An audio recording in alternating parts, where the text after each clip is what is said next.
Assalamualaikum warahmatullahi wabarakatuh. Terima kasih kepada semua yang masih setia dengan program eksplorasi misteri mistik dalam channel Studio NS Production. Baik, saya Nazir Saleh.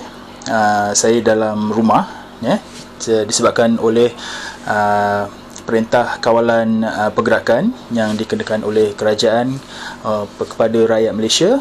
Okey, hari ini kita memang tak boleh keluar sampai ditetapkan pada 14 April semalam yang telah dibagi tahu oleh Perdana Menteri. Jadi kita rakyat Malaysia perlu akur untuk perintah kawalan pergerakan ni supaya kita dapat membendung virus coronavirus yang melanda negara dan seluruh dunia yang boleh mengancam nyawa. Jadi kita sama-sama memberi sokongan kepada kerajaan dan kita bekerjasama lah, seluruh Malaysia bekerjasama membendung daripada wabak ini terus menular.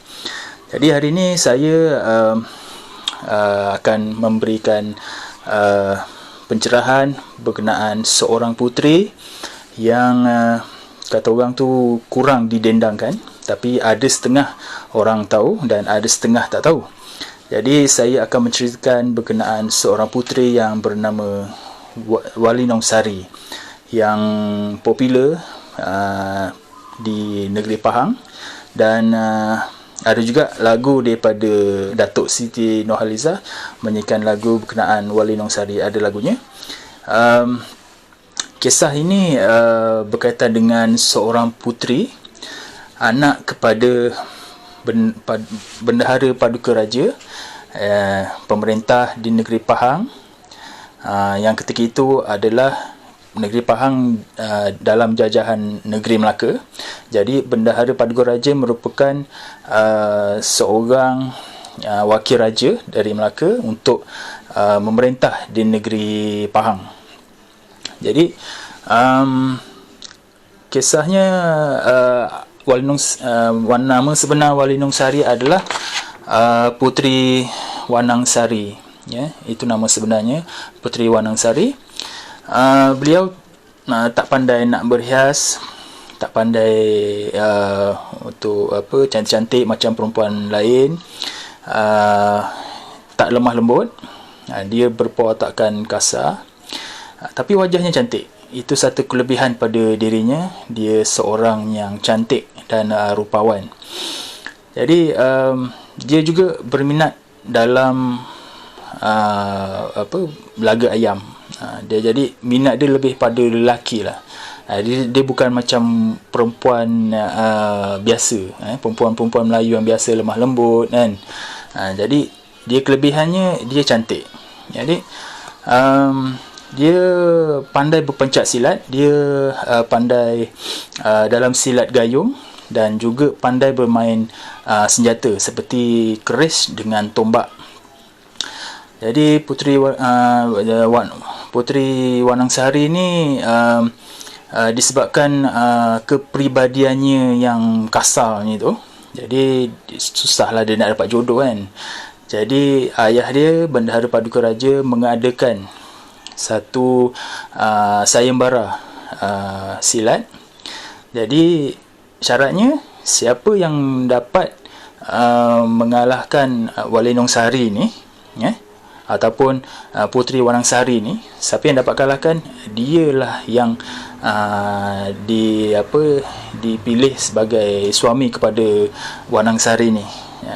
Jadi masa sayembara tu diadakan, memang tak ada siapa pun yang boleh mengalahkan Puteri Wanangsari ni kerana kehebatannya, kerana kelincahannya dalam bertarung.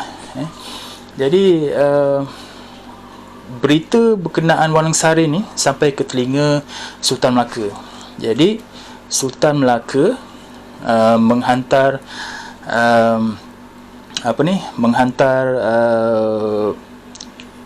utusan untuk meminang Puteri Wanangsari ni, tetapi bukan untuk Sultan Melaka, tapi untuk anak Datuk Temenggung, iaitu yang bernama Tun Putih Cahaya Pualam. Jadi yang diutuskan Sultan adalah Hang Ishak. Jadi bila bendahara terima utusan daripada Sultan Melaka ni, nak tak nak dia terpaksa terima lah kan. Satu, disebabkan raja. Yang kedua, takut anaknya Puteri Wanangsari tu jadi anak raja tua, tak ada siapa yang nak meminang dia kan. Jadi dia terima. Jadi Puteri Wanangsari pun nak tak nak pun terima jugalah atas arahan ayahnya. Jadi persiapan mulalah dilakukan selama 4 bulan untuk mengadakan balai, nak adakan kemah untuk istiadat perkahwinan tersebut.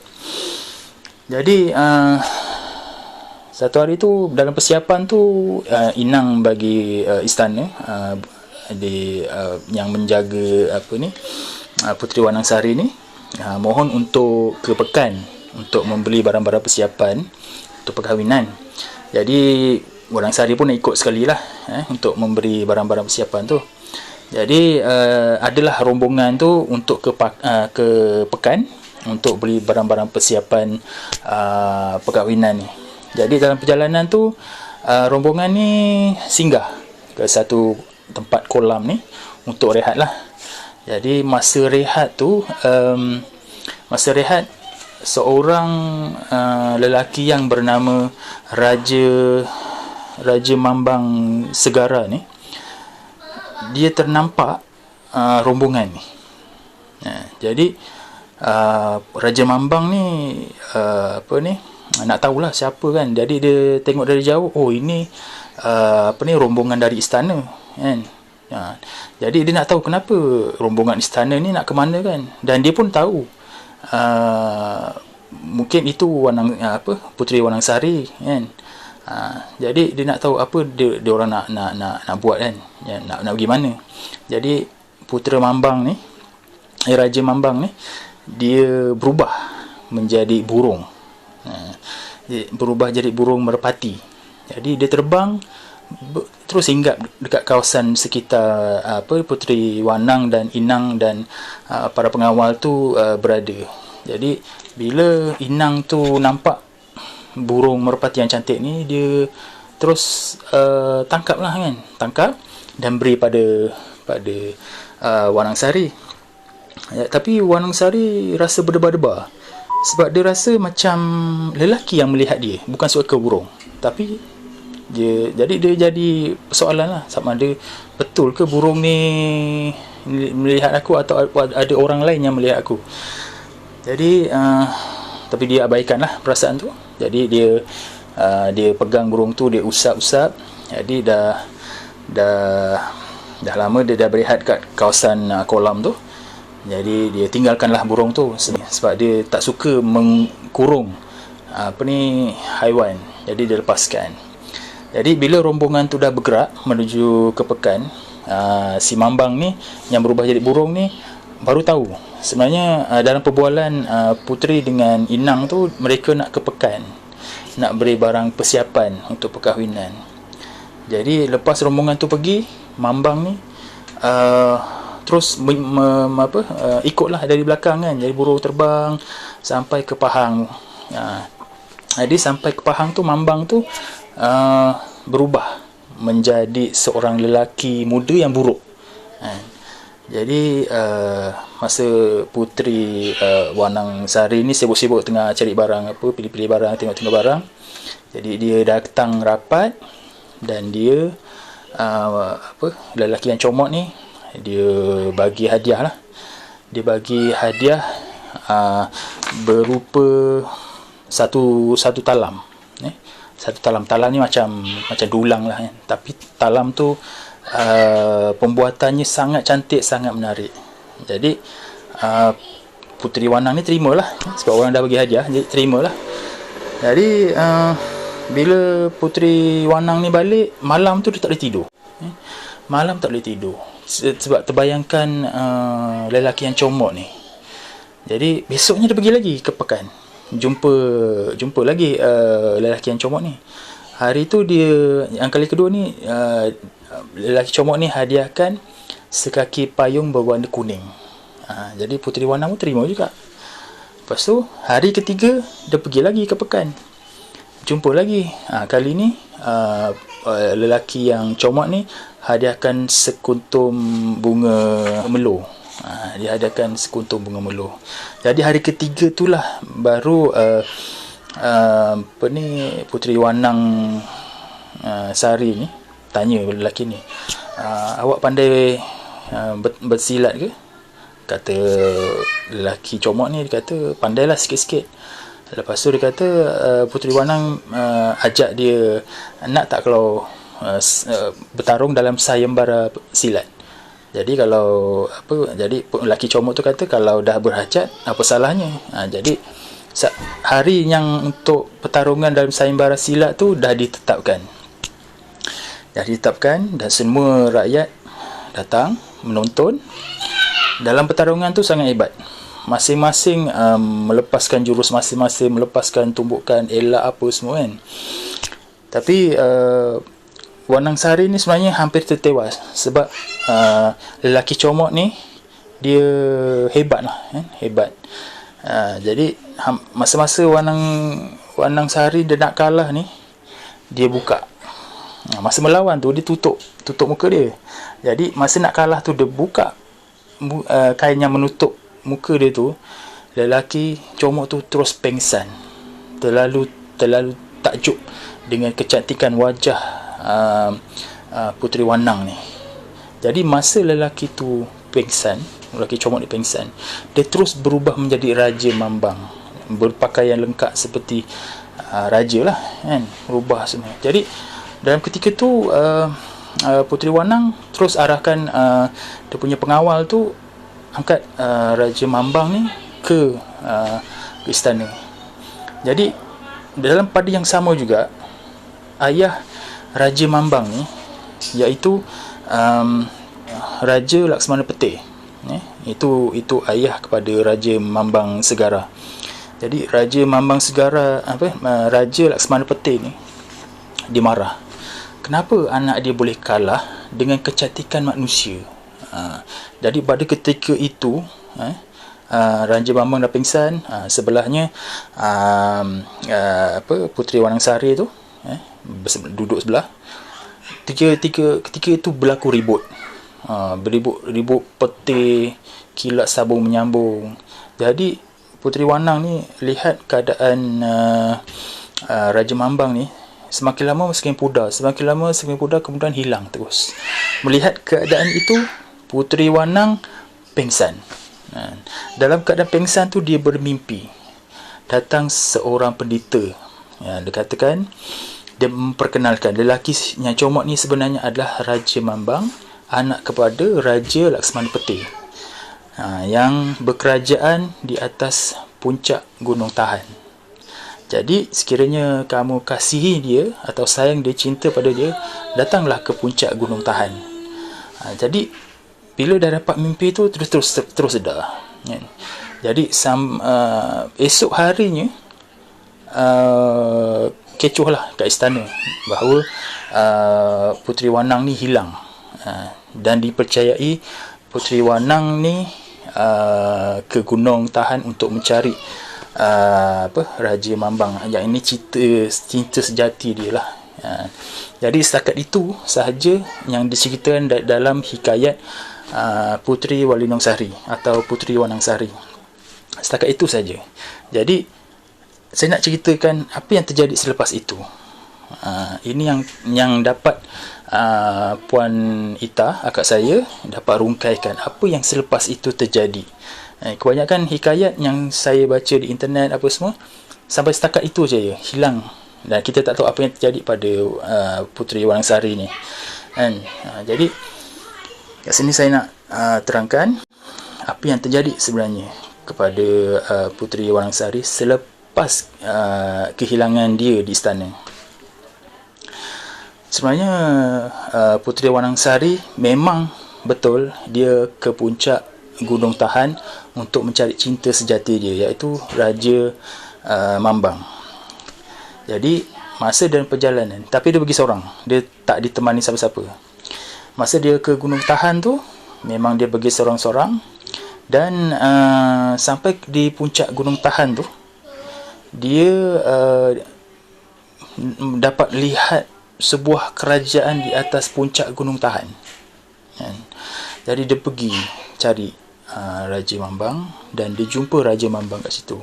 Dan Puteri Wanasari dilamar dan berkahwinlah dengan Raja Mambang dalam kerajaan tu di puncak Gunung Tahan.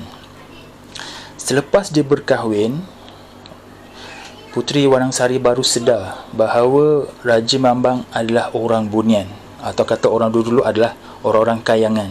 Sebenarnya Raja Mambang dan Raja Laksamana Pete dan kerajaan itu adalah orang-orang bunian. Jadi selepas dia berkahwin tu dan dia dapat tahu perkara sebenar tu, baru dia rasa menyesal. Jadi dia nak menyesal pun dah tak boleh lah, sebab benda dah terjadi, sebab dah ada ikatan dengan Raja Mambang, dan dia sekarang jadi isteri kepada Raja Mambang tersebut. Dia sekarang dia memang bahagia dekat Gunung Tahan sana, tapi kita tak boleh lihat dia. Cuma dia boleh melihat kita. Sama juga masa Puteri Wanasari ni cakap dengan Raja Mambang untuk lihat keluarga dia, boleh, tak ada masalah, tapi dengan syarat keluarga dia tak boleh lihat dia. Dia boleh lihat keluarga dia. Sebab dia dah ada ikatan dengan Raja Mambang. Itulah syarat dia. Jadi itulah yang dia boleh buat, tengok keluarga dia cuma dari jauh saja. Dia tak boleh melihatkan diri dia, apa semua dah tak boleh. Jadi dia sekarang ada seorang anak lelaki. Memang dalam perkahwinan tu memang ada seorang anak lelaki lah.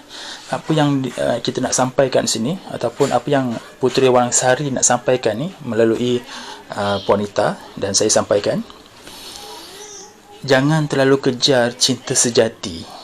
Maksudnya jangan sampai cinta tu membutakan kita sehingga kita sanggup meninggalkan keluarga. Jadi cinta yang lebih utama adalah cinta pada Allah, pada keluarga. Itu yang lebih utama. Jangan kita terlalu mengejar cinta sejati kita sampai kita lupa segalanya. Jadi kita kena jagalah. Kalau nak berkawan tu, kena jaga kita punya perasaan, jangan terlalu berlebih-lebih lah. Macam itu. Jadi ada batasannya. Jadi dalam sejarah Gunung Tahan ni pun ada dia punya misteri dia lah. Sebelum ni banyak penjelajahan oleh pihak Inggeris untuk ke puncak Gunung Tahan, tapi kebanyakannya gagal lah. Pernah dikatakan pembesar Melayu sabotaj penjelajah Inggeris yang ingin merampas hasil bumi dan berpakat dengan penunjuk arah untuk memutarbelikkan laluan ke Gunung Tahan. Itu nak kata fakta tu tak ada, tapi penjelasan tu adalah logik. Sebab sejak daripada penjelajahan bermula 1875 tak berjaya, sampailah pada tahun 1905 baru berjaya ke puncak Gunung Tahan tersebut. Jadi sebelum ni ada kemungkinan pihak Inggeris untuk ke Gunung Tahan berdasarkan hikayat Melayu lama. Dalam hikayat Melayu lama ada menyebut Sultan Melaka, tak tahu sultan yang mana. Kalau subscriber atau penonton yang tahu, boleh komen dekat bahagian komen bagi tahu sultan apa. Pernah Sultan Melaka bermimpi di atas puncak Gunung Tahan ada dua tempayan. Satu tempayan perak, satu tempayan emas. Ada kemungkinan penjelajah Inggeris untuk mencari tempayan tersebut berdasarkan penjelasan dalam hikayat Melayu lama tersebut. Jadi kemungkinan itulah yang bila niat kita tak baik, niat kita untuk mencari emas, mencari yang bukan hak milik kita, itu yang kita disukarkan untuk ke puncak tersebut. Jadi lepas kerajaan Melaka jatuh pada 1511, banyaklah manuskrip kita hilang kan. Jadi banyak hikayat-hikayat yang hilang. Jadi penjajah-penjajah inilah yang cuba memahami manuskrip tersebut dan mencari kebenaran apa yang tertulis dalam manuskrip tersebut. Itu salah satunya penerangan yang saya boleh buat lah. Jadi satu lagi saya lupa, disebabkan hilangnya Puteri Wanangsari ni hilang itu, disebabkan itu diberikan nama sebagai Walinongsari, yang bermaksud, Walinongsari bermaksud adalah dia gaib, dia macam wali lah, macam wali yang gaib. Itu yang disebut nama sebagai Walinongsari. Jadi nama sebenarnya Wanangsari je sebenarnya. Itulah penjelasannya. Jadi itu saja penjelasan saya pada hari ini, ya. Jangan lupa like, share dan subscribe video ini.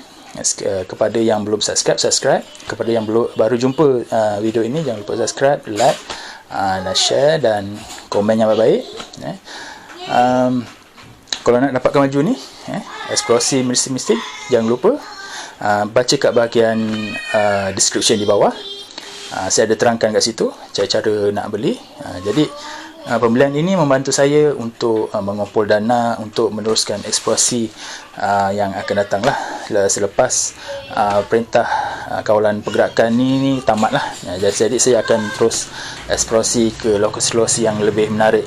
Jadi adanya dana, saya akan eksplorasi yang ke tempat yang lebih jauh.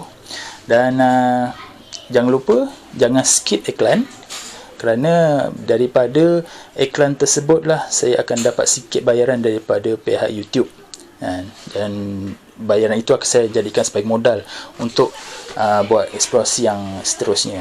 Dan kalau anda untuk menyumbang dana, boleh sumbang ke dalam akaun yang tertera ini.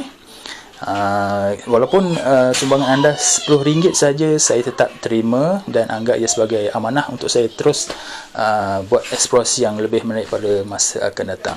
Jadi jangan lupa untuk menonton eksplorasi yang akan datang dan sokong eksplorasi ini, dan jangan skip iklan dan terus bersama saya untuk eksplorasi yang seterusnya, insyaAllah. Assalamualaikum.